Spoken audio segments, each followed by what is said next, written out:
WVTC Radio Detroit.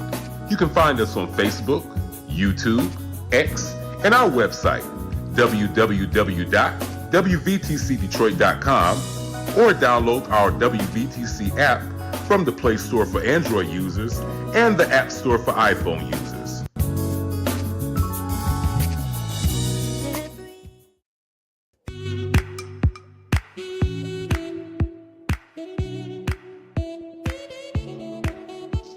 Thank you for tuning to WVTC Radio Detroit and the Community Bell Show with your host, former Wayne County Commissioner, Edna Bell. Stay tuned for insightful information Detroiters will find valuable. Text a friend and tell them to watch with you for news you can use. And now, your host, Edna Bell.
Hello. It is Monday at 4 o'clock, so it must be the Community Bell Show. Hi there. Welcome to the Community Bell Show. We are so happy to have you. We have a special guest today. You're going to love all the good information she has. She's extremely knowledgeable about real estate and other stuff. But today, we're going to introduce our special guest, Miss Tanisha Wilson. Welcome. You're so welcome. Cosmopolitan Real Estate, is that right? Yes, it is. Cosmopolitan Real Estate. Excellent. And God sends you stuff when you need it. We met a while ago and we kept saying, I'm going to have you on the show. I'm going to have you on the show. But I was at the bank one day and I just happened to be at the bank and I looked over and she and one of her colleagues were doing a seminar on real estate. I said, well, I'll be darned. So I'm going to sit down and listen. So I sat down and listened. And part of the information she was sharing really grabbed me because it had to do with how people are not treating people as they should as it relates to housing. And the information was really quite, what I want to say, kind of pissed me off. Excuse me, those of you out there that listening off. It's awakening. But it is. The information was quite something. And you think, oh, they don't do that anymore. Well, yes, they do. And so we're going to talk about real estate, but we're going to talk about what everybody needs to know and the questions they need to ask as it relates to the process of buying that house and what people are telling you about buying that house.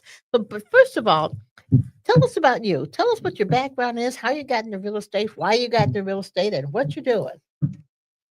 Wow, it's amazing.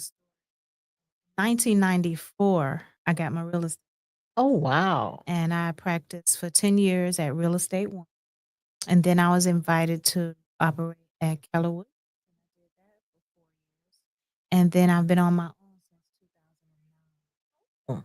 And that's the story of me being licensed. Prior to that, parents and grandparents on both sides and vacation property. So I was involved in real estate. My mom inherited 5 houses. She couldn't drive. Oh, So and there I you quickly were. got my driver's license and was able to help her take care of those properties, find tenants, screen them, sell. So I got a lot of practice with mom, bookkeeping, All that. all of that. She had me writing checks and paying bills. Oh, wow. That's how I able to, understand that real estate was a trade and it was something that it's just normal to have real estate. So that's why I'm involved in it. It's my passion. I do believe it's my calling. I'm thankful every time God sends me people to help them with their real estate. That's a wonderful thing. And I too have a real estate license, got a license for the first time back in the 90s, and then didn't kind of do anything with it because at the time I was still a county commissioner and had some other things going on. And then I decided about 8 or 9, about 7 years ago, I said, I might as well go back and see if I can and take this online test and do this. I took the test, passed, There you passed go. it there. So now my license as a real estate person. I haven't used it as a escrow, but just in case, you never It's a know when you powerful might need tool. it. That's Yes. right. You never know when you might need it. So that's a great story. Both parents, grandparents on both sides. And that is unusual. I didn't know. Yeah, I just you learned didn't that know it. recently. Yeah, that is unusual Yeah. for Black folks on both Mhm. sides to have real estate holdings and actually be licensed. And that means they were licensed back in the 80s. Well, they were investors.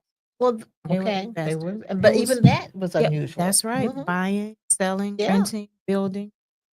that was unusual. So that's a blessing. That led to your calling to be a real estate person. Makes I sense. agree. Makes sense. So then once you had that calling, you helped your mother with the properties and you got your license and you're on your own now. So what does on your own mean? And what does that look like? Well, actually, after high school, I Oh, had to okay. find myself, Mhm. and I family, Uh-huh. and I found that the real estate schedule was good for being a mom in a household. It allowed me to take care of the kids, take care of the home, set my appointments, and do my paperwork in an easy manner. So I was able to fit it in my schedule and also teach my children how real estate is valuable and let them know that it's a major part of our life, something to invest in, to value, and be thankful for. And so I was in the army for a little while, and Mhm. then I started doing real estate and haven't quit. The market went up and down a couple times. I had to get other little jobs, side hustles to go with it. But I never let my license go. I've always been practicing real estate full time. Oh, that is great. That is great. I keep saying I'm going to get back to it, and I have not done that yet.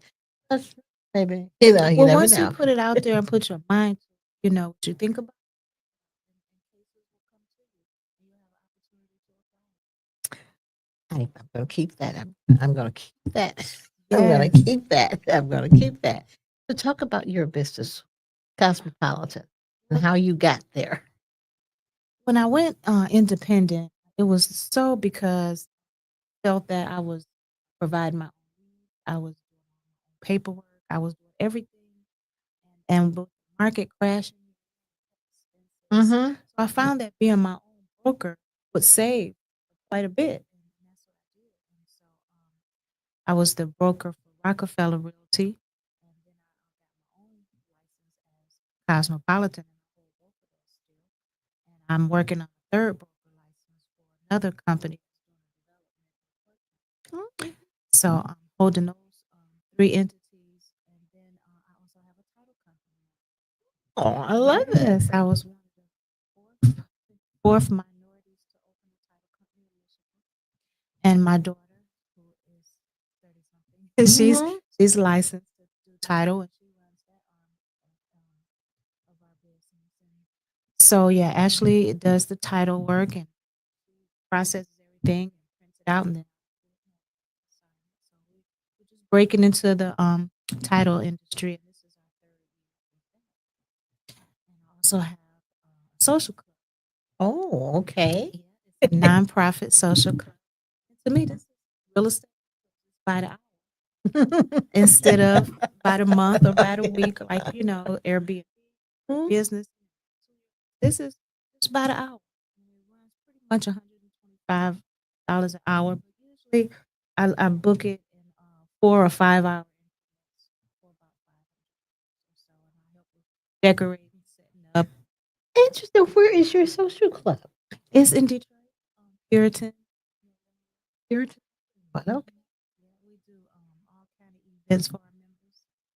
Having the nonprofit status allows us to qualify for programs, Mm-hmm. to Mm-hmm. do certain things that help the community. We've had many toy drives, we've had Easter events, and we've had some repasses, unfortunately. But it is low cost. It's a small, intimate place that gives people the opportunity to express themselves. 4,400 square feet with kitchen, couple bathrooms, a yard that's fenced in, and a lot of things there that's set up for you to enjoy yourself, whether it's a block club meeting or a wedding reception. Puritan. Mhm. Okay, so I'm gonna have to. Yeah, right I'm at trying to think LaSalle. of Puritan Linwood. What else is around there? Because I'm trying to picture Puritan now. Well, I it's the got Martin Park Linwood. subdivision, which is Okay. really under. Mm-hmm. It's really some nice Martin older Park. homes there just north of Houston, and they're built with Art Deco Mm-hmm. influence, some mid-century influence. So it's a very nice, quiet, understated neighborhood. I know that name. Now we're gonna go way back 25 years ago when I chaired the 14th Democratic District. Okay. Zaylene Richards was the chairperson of the Martin Park, Yes. and she was dedicated to that community, dedicated to making sure everything went well. And she was in the school system. That's how I first met her, because she was very much involved in the school system, worked for DPS, but she was really involved in the Democratic Party district and that community. And she would talk about it all the time. I said, I heard that name before, but Celine Richards was That's dedicated. Martin. Oh, Martin it's Park Martin. is just adjacent to the U of D area. Martin too is closer to Chicago, Boston. Okay, it was yours. It was Okay. not. It was yeah. It was that. I only remember So because I those streets yes, have some beautiful yes. homes, and you don't Princeton, see Norman. them. Yeah, but unless you get off the main Exactly. drags, yes. So we really have some gorgeous architecture. Oh, the whole city, absolutely, Absolutely. absolutely. It's interesting you mentioned that because I was talking to someone recently about homes, and they were talking about over in Rosedale Park that was listed for $460,000, some amount of money, but it sold for 520,000. I said, really? I said, yeah, there was a bidding war. People wanted it. And I said, oh my goodness. I knew they had the high 300s. Mhm. I have to check and see if they're at 5. Whoever that is, they must have financed Well, you know what I'm hearing though, a lot of times in that area and in the Palmer Park area, some of these people they're moving in from the East Coast and the West Coast, and they're accustomed to paying that kind of money They for a whole lot are, less. and they And do it. so when they come in and they see as much property as they get, the land and the house, they think, "Oh my God, they've hit the jackpot." And Exactly. they're accustomed to paying that kind of money for much less than that. And I try to share that with Mhm. it doesn't always but many people, if they're coming from Texas, California, New York, they understand. And Yes. they'll buy 2 of them. Yes. Yes, and they are simply amazed at that because I get people calling from some friends of mine from Texas. This guy wants to come to Detroit, and he got an investment club. They want to buy 2 or 3 houses because they hear that the housing market in Detroit, the area is great. See, it is great, Mhm. and they want to just come and buy 2 or 3 of them. But all the Mhm. time, I see it all the time. Yes, And they outbid our people. yes. And then sometimes it hurts my feelings when I hear our people say, "Well, I'm just going to It's not. It is not going to drop. No. It is not going to drop, and God ain't making no more land. And so they need to get it if they can. But it's just amazing to hear how local people talk about Detroit property and how those from outside the area talk about it. They are simply amazing. And the East Coast, the West Coast, and the DC, Virginia, when they come here, they just think, oh my. Some architects properties here in Detroit brought in overseas, Mhm. and some of them had did major projects in New York. Some of them did some projects here, like libraries. Then they did homes. Then they moved on to Chicago and further west. And by the time they got to California, they were really rich and famous by then. So now those properties, right, are even Yes. so much more popular. When they double back and come back here and see, we have those architectural details as well. The same builders, they recognize it. Yes. Our people don't recognize that buildings were made by famous artists, especially buildings like the Penobscot building. Yes. Those buildings Yes. were made by they were being shipped over here and put in lodging and stay here for years to build. Yeah, and when you look at some of those buildings, you think, "My, this is really quite incredible." And one of the problems, though, is that many of those persons who were able to build those buildings and all of that intricate artwork and detail and all of the tiles and so on, those people are dying out, and they don't Yeah. have people trained to repair them or replace them. It- And so we need to really push our young people to go into the building trades and the skilled trades so that And to they can go into replace it these with the these people who are retired because they can go into those trades and then they can become their owners, business owners. go into the craftsman Yes. and not go into the trade with the mindset, because those artisans, they put time and energy into their craftsmanship, their name on. Yes. They were emphatic about. Or sometimes more lately, it's been a workaround, quick Quick workaround, fix. and a quick fix and shortcuts, and this doesn't equate to the same Right. And back then, Detroit was rich with materials. Yes. Tiles. Yes. Many of the homes here have it at the fireplace mantle, and then when you go west, you don't see it so much. And so when they come here and they see it and realize that it had been shipped west, Yes. Yes. this is where it started. And that's why we have so many railroad lines, because we were shipping these things. And then the freeways and so many things, how we evolved to the place where we are now. We kind of got desensitized to the leaded glass windows I and the know. hardwood floors. Yes. You just don't see hardwood floors You everywhere don't. else. That's an upgrade. It was regular Isn't that for something? us. And that was just everyday stuff. Everyday stuff. that- Arches.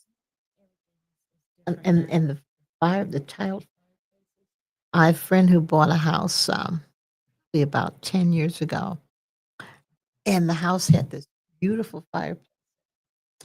And the people, the guy who sold it died, and his daughter, he had a daughter and a son. They lived out west. Well, the son's wife wanted to take the fireplace out of the house and ship it out west. And of course, the daughter said, "No, we're not doing that. We're Yeah. gonna." The house came with that fireplace. My dad Wow. wanted. We're gonna leave that with the house. But she saw that fireplace and knew that she couldn't get that kind of No, she material could out not there. replicate that. Exactly. Exactly. Yeah. So I'm sure it's happening, and it's happening a lot, I believe, in homes that are vacant, Oh, yes. They've and been people doing are that for going into years. them and The French taking. doors. Yes. Very few of the homes still have. Now we got desensitized to them Yes. still. Yes, they take those We- cornices, molding, and the plaster work details that's in the medallions around Mhm. the light fixtures.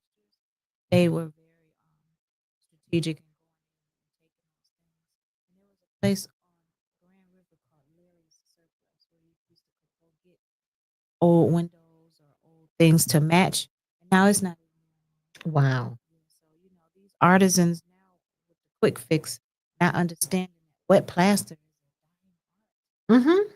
And when you purchase an older home that has wet plaster, then you get to discover when you let those pipes leak and they get worse and worse, My, it's my. quite an expense. So owning a home is owning a masterpiece. Yes. Yes.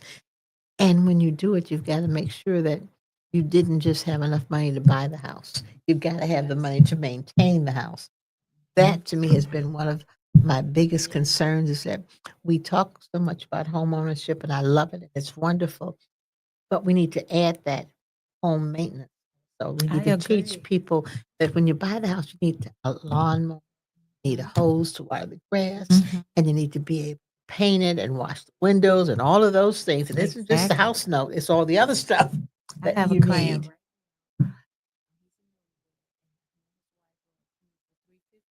but they weren't trying to spend that much. They end up landing on something that was about $290, and that's comfortable for them. Hmm. And instead of trying to bite off more than you can chew, as soon as you have the first economic shock, you're missing a payment. And no one wants you to be stressed like that, where you still can't go to the picnic or go to the party, the reunion, or have a holiday. We want you to be in the home but still be comfortable. That's why we want you to get pre-approved first, so that you know what your max is, and you can decide consciously based on your budget and not your Yes, yes. And that's, I think, where good real estate people come into play to help people understand emotions. It's not that I don't that I think want you you to can have get what you pre-approved, want, but but you have to decide which program, Mhm. which loan, which one is suitable for you. And they say, "Oh, which one's the best?" Well, best for who? Mhm. Best for when? And so you need time to evaluate those different options and different products before you get in a contract, because now we got a timeline. Mhm. So that's why we love the home buyer workshops, because there's no pressure. You sit here and ask questions and listen and learn and get different scenarios and figure what's best suitable for you and your family, and not just fell into something what somebody imagined for you. So Yes. it's not a wake up and buy a house today thing. It's a preparation. Sometimes people say, "Oh, it took me a year to find a house." No, it took you a year to get ready. Okay. So we want to help them get ready, and then we follow up and coach and give them an action plan so that they know what they're doing. And you hear so many things from different people, different entities, you hear stuff on the news, and may or might not apply. And it might have applied last year and not this year. Yes. So that's why we want you to sit in on these home buyer workshops. We volunteer to make this information available, because it seems like it's a big mystery and it shouldn't It be. should not be. Absolutely. Absolutely. It should not be. Many of the people who are looking to buy homes don't understand the basics of finance. They don't have a checking account. That continues to be one of my pet peeves that we need to help people understand. It's important to have a relationship with the bank. It doesn't mean that you've got to put a whole lot of money in the bank. It simply means that you need to have a relationship with the bank so that they know who you are so that when you do need and want to buy that house, they know you. They've dealt with you before. They understand. They're going to help you with that. But if you don't have really, hey, this underground money system that's Mhm. flowing around Mhm. is causing people a lot of damage. They don't even know it. I so if you're thinking about getting a loan from a bank, they kind of want to think that you know how to handle a bank. And if you don't have a banking account, in the old days you had to have a savings in an effort to have a checking. Now you can have a checking without a savings, but a lot of people don't have savings account either Mm-hmm. because with those other programs like Chime or Cash App, it's hard to track, but Mm-hmm. it can get you Mm-hmm. a statement. But I also agree that you just need to demonstrate the basic knowledge of checking account so that, like you said, when it's time to buy, you already got a relationship with the bank. And that's just so normal. A lot of people are moving away from it, and it's so Well, it is. It's normal for you and I, but there's a lot of people it is not normal for. and if I could just say this, Mm-hmm. that Chime account, that other dot money card, also not instead of Yes. your bank Yes. account. And like you said, just leave a little bit, just buy something on your debit card once a month, just so that you can demonstrate that you know how to handle the banking account. Usually, and everyone knows why you don't want a banking account, it's because you got garnished once, and you're not going to set yourself up for it to happen Mm-hmm. again. You just have to demonstrate that you learn from it. We know that it's probably because there was some overdrafts. Okay, so we're not going to do that anymore. You just can't say, I'm not going to have a bank account. Because you're trying to get a loan from the bank. Yes. And you want them to know that you are responsible and you can't handle this. That is so important that we help, particularly young people, understand how to do that. I was looking at a program some just recently. They were talking about things that young people don't know. They don't know how to write a check. They don't know how to address an envelope.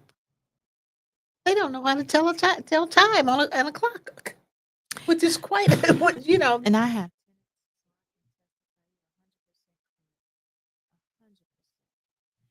I've seen money orders written out where it says pay to the order of rent. Typed, wrote REN, not the name of the company. Mhm.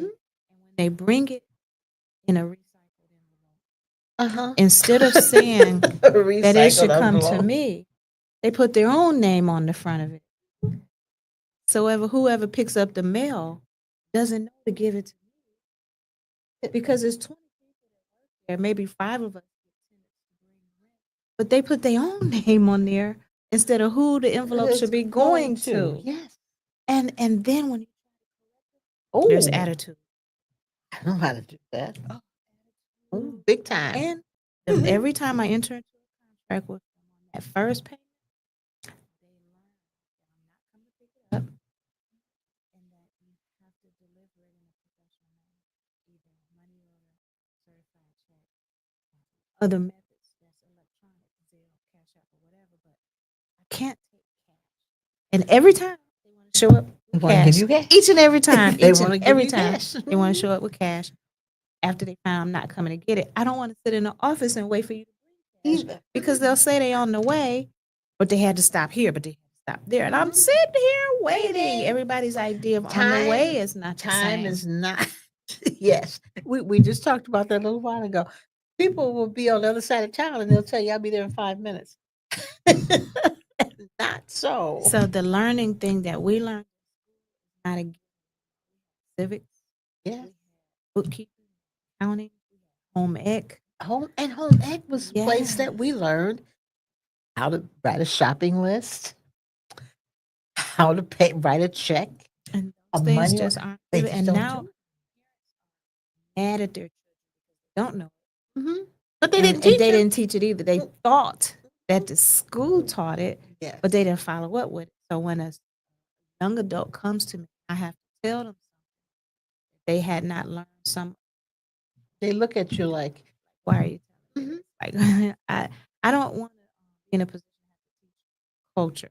I like to teach real estate. sell real estate, but sometimes our cultural things spill over. And that's Yes. why being a housing counselor has really allowed me to help people. As a salesperson, you can really only talk about the product, the house, the Mhm. contract, the loan terms.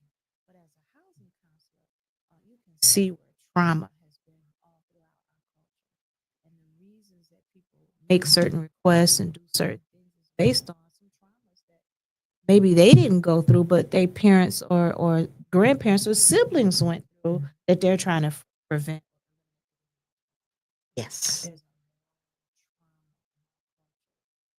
that affects our job when we're trying to help people. And they believe that sometimes you're trying to belittle them when you help them. And they know there's some stuff they don't know, but they don't want you to know they don't know. Well, let's just take for instance, men will put on airs with women salespeople as if, oh, those repairs, I'll do those repairs. Oh, that's not, I'll do that. I'll handle it. But then go back and tell the loan officer or inspector, I'm not doing it. I'm not paying for that. You told me you was okay with it. So, and then, sometimes the female wants you to know that she has great taste. Yes. So she has champagne taste. But the budget With is, with water money. yeah. And she wants you to know that she likes great things and has great taste. Let's just get your first house or your second house. Let's stay within our budget because they want 4 bedrooms. Yeah, wait, 4 bedrooms. Mm-hmm. Most of the houses are 3. Most of the houses are 3 and 1 bath. And I've had this conversation. She's laughing because I've had this conversation before with someone, and they are constantly saying, "No, you got to have a bath and a half." No, you don't. I grew up in a house with 4 people, and we had 1 bathroom, and we had Add a people visiting bathroom all the later. time, and we had 1 bathroom, and we all survived. And later on, you can add a bath, but you don't have to have a bath and a half or 2 bathrooms. You just don't. So the wants versus Yes. is a reality check. So sometimes you just have to ask real strategic questions because I don't want to insult anyone Mhm. or assume anything. But having the housing counselor hat gives me some dialogue and gives me some clues as to where they're coming from. I would not have been able to say properly as a salesperson. So I do appreciate having that certification. I can relate a little bit better. Yes.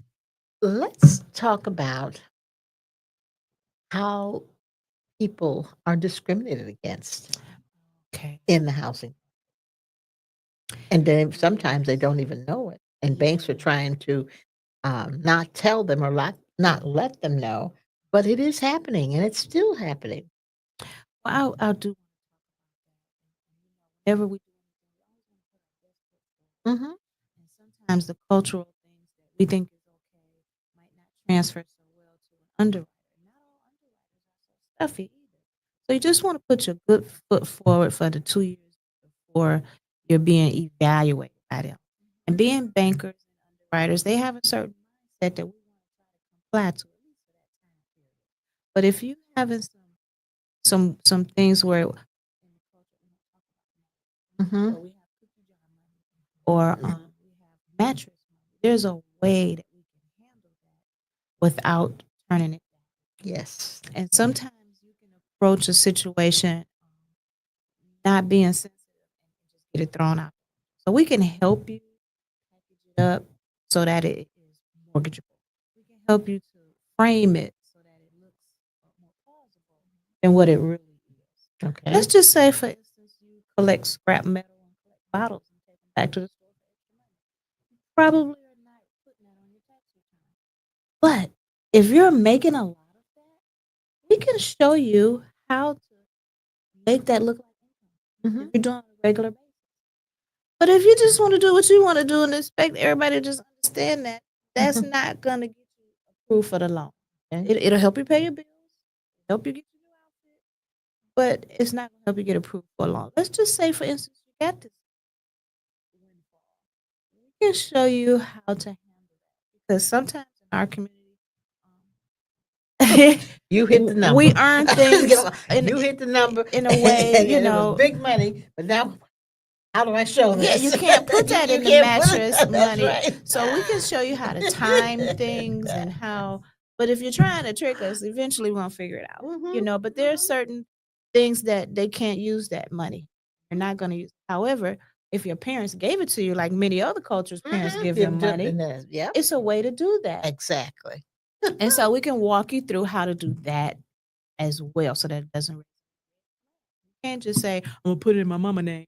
We just can't do that Well, anymore. cause Mama's name probably is gonna do any better than your name did. Right.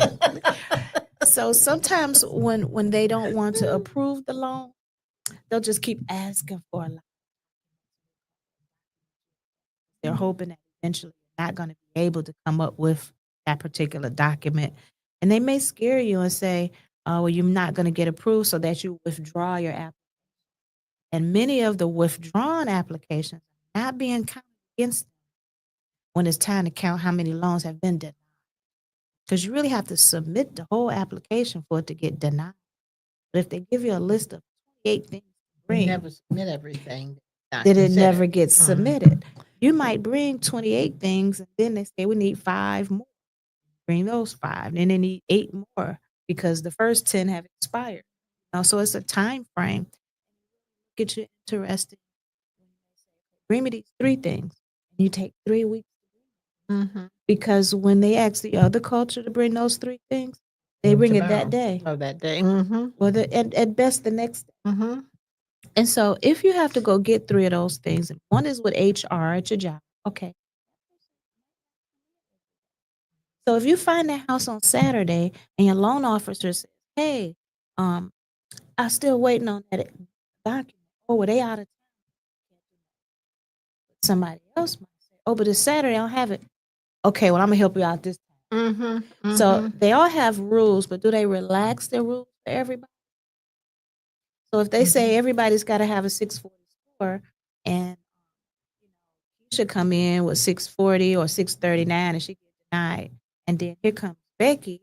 She's got a 630, but she or the owner's and she get the loan. Then they're not upholding the same standard for everybody. That Becky got approved. All you know is you got denied and you went home. So there are some discriminatory practices you don't know about. And then there's some things that look like discrimination. If there's 5 applications on the table, they're just going to pick the best one. Those other 4 never know why. If it's leasing situation. Now, loan approval, they got plenty of money. Everything add up, they're going to get in the leasing situation. Even more so because you never know. And I've seen it so many times. I was showing a couple a house in Warren, and I don't get nobody in trouble. I know we're on the radio. But you know, they had been together maybe a year or so. He had a job in a hustle. She had a job in a hustle. She had a kid from a previous. So when the leasing agent asks for their documentation, she's looking at all of this stuff like, what is all this? She's used to seeing one big paycheck from one job, not 2 from here and 2 from there. And then she's used to seeing a family with one last name, not his name, her name, and the kid's last name. So she's just looking at this as like, world is this? I don't understand this. that's exactly what she said to me. It is just not what she. Different cultures, different understanding. So we do partner with the Fair Housing Center of Metropolitan Detroit, and we'd be more than happy to present a situation to them to evaluate. It's not for me to say whether it's discriminatory practice or not, but it's for me to help my client get the situation over to the Fair Housing. When I say the situation, you have to report what address, what company. You have to tell me that lady's name and position. You know, the lady with the red hair at the front desk. You really have to say Jane Doe, who is the secretary of 123 Main Street, one ABC Real Estate Company. You have to be able to report that. And so many people say, I didn't get her. They don't take the time. Yeah, and she had on a green dress. And she had really nice nails. That's not how we can report That's it. And then, what happens usually that they go and they apply 4 or 5 more times. Eventually, the application gets accepted. But we have to apply 5 or 6 times before we get accepted. Whereas somebody else might apply once it and might not meet then all get the the key. qualifications, but Yep. because they knew so and so and so and so, they get And approved. it happens more often than we realize. I've had opportunity to witness some things that were just amazing. Just amazing. You just don't know who knows who. And in our industry, if they've been in this industry a while, it's amazing Oh, I am so sure. who knows. I am so sure. Mm-hmm. I've seen some of that. Yes, Yes. yes, yes. I have seen some of that. But I think the key is make sure you got your stuff together. Make sure that when you go and you know that they give you a list of the things that you're supposed to bring them. Even before someone tells you that there's a list of things you need to bring, I love to say, be ready so you don't have to get it. Mhm. When you come to the housing counseling agency, we're asking for the same documents. So you know how to get them next month. For real deal, there's so many transactions that could have been one of ours, but we weren't ready. Let's just say your next door neighbor got a job transfer to California right away. You could have bought the house if you was ready. Yes. But because you weren't, they was gonna let it go real low for the quickness. You need a whole month just to get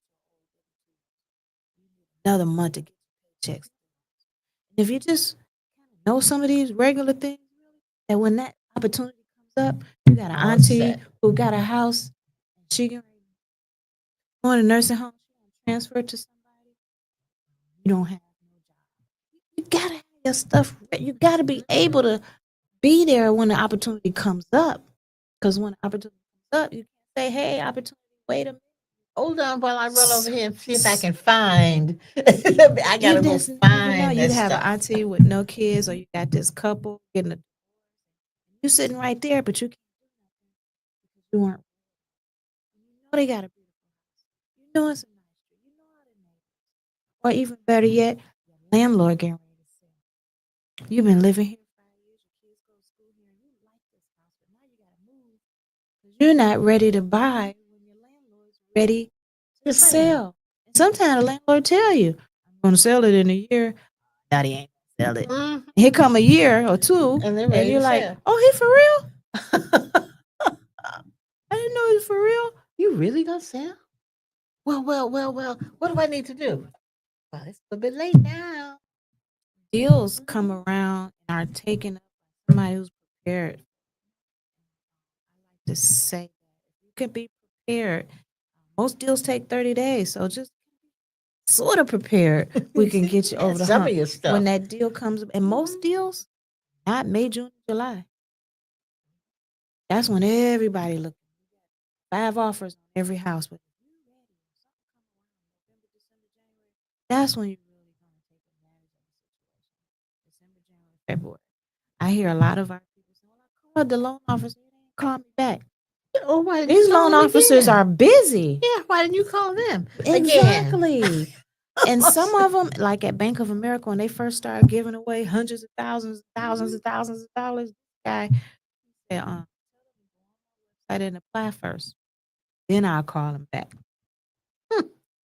Okay. Because they just too busy. And if you got 3 weeks to come up with 5 documents and it took you that long, they working on the next person. They don't remember. You want to go to someone you referred to. Oh, Miss Bell said take care of them. They're gonna take care of them. You want to go to somebody that your friends and family have worked with, somebody that can vouch for you and say, yeah, look out for them. Not that we don't do a good job with strangers, But still. but the accountability is Exactly. Cosmopolitan. How'd you come up with that name? That's a good question. A cosmopolitan is someone who's at home and at home with different types of cultures, different types of situations. So I feel that I'm very knowledgeable in all different types of real estate, leasing, sales, commercial, residential. I'm very knowledgeable in the city, in the county, in the state. in different neighborhoods, from Rosedale Park, where I grew up, to Bagley, where I'm selling a lot of things now. So the cosmopolitan comes from the variety at home in any situation. So I've traveled, I've been all over the country, lots of different places of the world. So I think that I can handle myself in most situations. So that's what cosmopolitan is to me. Plus, the magazines got a little flavor. Yeah. Women Yeah. always, kind of guide to style, for makeup tips, decorating tips. So my title company is called. So we're Oh, Cosmopolitan okay. Essence. Essence. I like it. Yes. I So like it. that's what we do, and it's really not the name of the company; it's the service. We don't specialize in anything particular except for our customer service. We Okay. want to be able to handle anything. I love it. Cosmopolitan and Essence. Well, two great magazines. So it must be two companies. I agree. I Two agree if I great say so companies. myself. All right. Very good. Very good. Very good. What else do you want us to know about your real estate business? How they can contact you if they want a house? Thank you, thank you. My number is 313-433-0544. I see it on the screen. Mhm. Thank you. But I do want to say that I belong to an awesome, the Greater Detroit, is the local chapter of NAREB, National Association of Real Estate Brokers. We're having a meeting tomorrow. Oh, We're okay. meeting at the Boulevard in Southfield. We have our meetings at different locations each month, usually Black owned or in the city. Mhm. This one is in Southfield Now, the Boulevard. Where is the Boulevard? at Northwestern Highway. Yes, it used to be Oh, called okay. Debo's Daiquiri. So tomorrow, 6 to 8, we're meeting there, and I invite all real estate professionals to come and see what we're talking about. Every month, we bring good value, training, connections, products from lenders. We're made up of anyone who's involved in real estate transactions, lenders, titles, inspectors, appraisers, everyone, including land bank members, are part of the realtors. And we have lots of stuff going on all year long that other real estate people can get involved in. And I think that's what makes me continue to grow, because they offer so many classes, so much support, and I participate in all of their events. I used to be president Okay. from 21 to 22. I was president. Currently, I'm the membership chair and recording secretary. Oh, recording secretary. Ooh, that's work. It is That's work. work. It is. But yeah, that's an awesome organization. We're having a conference in Los Angeles. Register, plan, never miss. Right. Very good. Very good. Thank you so much for joining me. Thank you, Ms. Bill. It's been an honor and a pleasure. Absolutely. Yes. Absolutely. It's important for our listeners to know what they need to do if they really want to buy a house. Yep. Give me a call. I'll Get find out ready. where you are in the process. First thing I would say is just look at your situation on paper. We all look good in the mirror. Mhm. We work hard at looking Uh-huh. good. Do you look good on paper? Assets. You have sustainable income to help you support the payment for the loan. So give a realtor a call and set an appointment to discuss these. We're consultants. Evaluate your situation. We help you make good decisions. Not used car salesmen. No disrespect to them, because I know a few.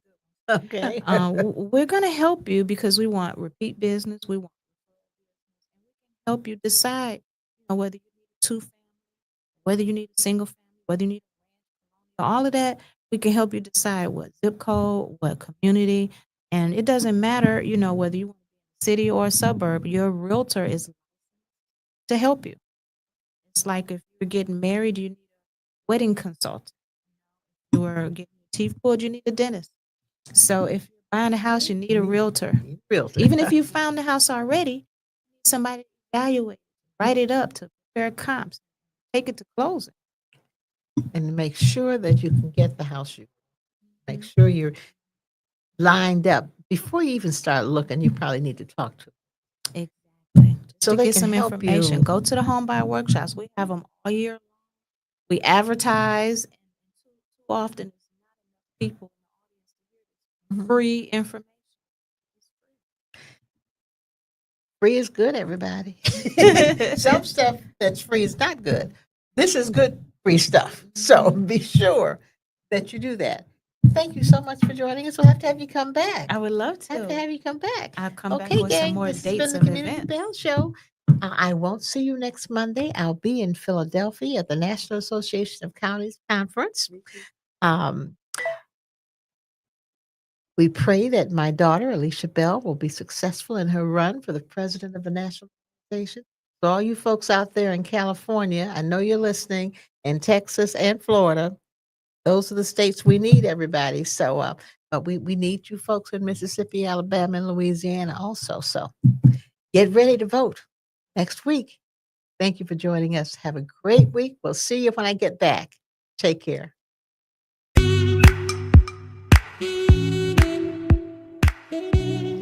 Thank you for listening to Community Bell with your host, former Wayne County Commissioner Edna Bell. This broadcast was brought to you by WVTC Radio Detroit. You can find us on Facebook, YouTube, our website, www.wvtcradio.com, or download our WVTC app from the Play Store for Android users and the App Store for iPhone users. If you've enjoyed this broadcast, tell a friend to tune in. We'll see you next Monday at 4 p.m. Eastern to the Community Bell Show, right here on WVTC Radio Detroit.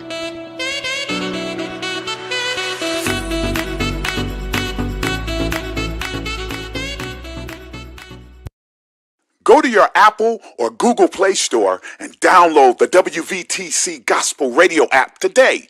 You can also say, Alexa, play WVTC Radio Skills. Would you like to play WVTC Radio Network? Absolutely. Download it today.